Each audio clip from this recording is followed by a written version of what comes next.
You know that feeling when you're scrolling and you look up and somehow 2 hours have vanished and you can't even remember what you saw? Yeah, that's not rest. That's not even entertainment. That's just time leaving your body while you watch it go. I want to talk about what happens when you stop. Not when you become some productivity robot who optimizes every second. Not when you fill your calendar so tight you can't breathe. I mean, when you just stop letting your hours drain out through the cracks in your attention. Because here's what nobody tells you about wasted time. It doesn't feel like waste while it's happening. It feels like relief. It feels like you deserve this. You worked hard. You're tired. You just need to zone out for a little bit. And that's true sometimes. Rest is real. But there's a difference between rest and hiding, between recharging and just running down the clock. And somewhere deep down, you know which one you're doing. And when you start being honest about where your hours actually go, something uncomfortable happens. You realize you have way more time than you thought. And that's terrifying. Because if you have the time, then what's your excuse? If you have 3 hours every evening and you're not building that thing or learning that skill or connecting with those people, then it's not about being too busy. It's about being too scared. Wasted time is protection. It's a buffer between you and the things that might not work out. As long as you're too busy, too tired, too distracted, you never have to find out if you're enough. So what happens when you stop? First, there's silence, and not the peaceful kind, the loud kind, the kind where every dream you've been avoiding starts knocking on your door, the kind where you can't pretend anymore that someday will handle everything you keep postponing. You have to sit with yourself, with the projects half started, with the people you've been meaning to call, with the person you keep saying you want to become but haven't actually done anything to build. Oh, that's the hard part. But then something else happens. Something that feels like waking up in a room you forgot you owned. You start to notice things.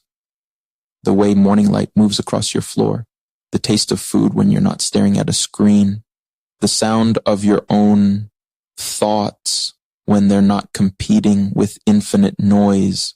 You remember you have a life, not a schedule, not a feed, a life. The hours expand.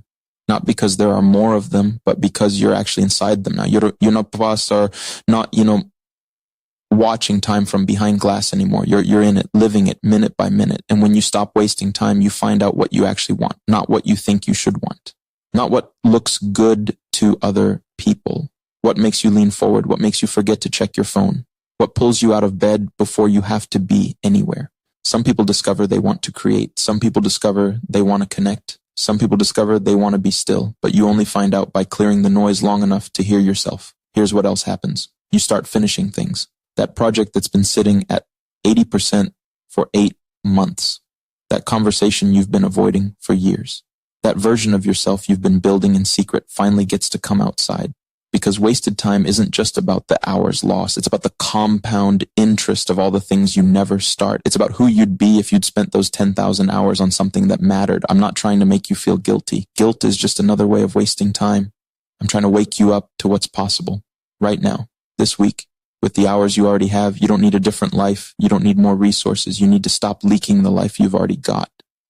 And look, I know it's hard.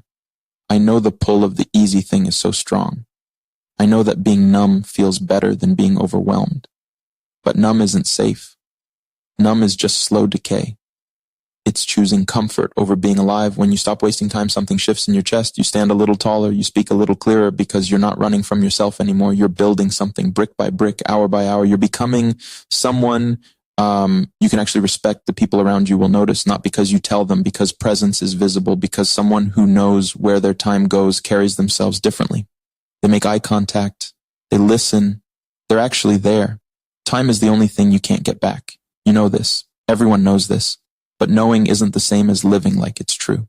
So here's what I want you to do. Not tomorrow, right after this ends. Look at your day. Really look at it. Where did the time go? Was it spent or was it leaked? And then make one small choice, just one. Take back 1 hour. Spend it on something that builds instead of something that numbs.